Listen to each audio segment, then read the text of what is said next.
So one of the big mistakes that happens at the university admissions process is something that we call assumed knowledge. So this is a big thing with university students who go to Oxbridge, who get into Oxbridge. They'll write essays or they'll give presentations on a subject and they'll miss really key points out. And what those students are doing is, well, I thought that was obvious.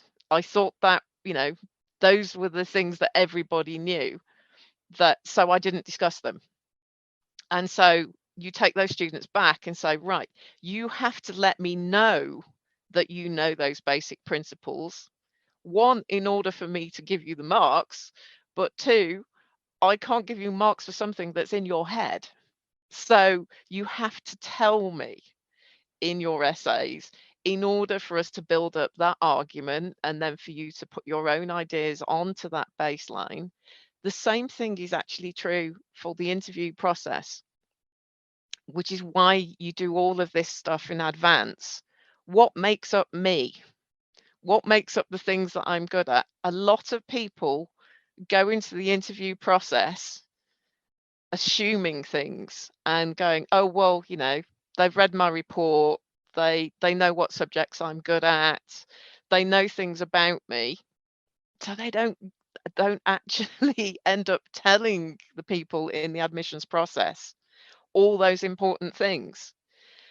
They rely on personal statements to have spoken for them, they rely on their grades to have said something. So in that process, they often miss things out. They even miss them out in the actual written start of the process.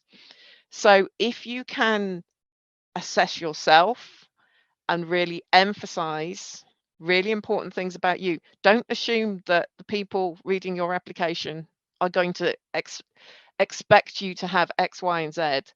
Assume things about you. Be explicit. And if you can say, I'm interested in these particular subjects, or this field of study because I have an interest in, and then you give them specifics. I have skill sets in, and you give them a specifics. You can give examples of, that was something I did at school and it really sparked my interest in this particular thing. You take the admissions people on that journey with you. You've got their attention.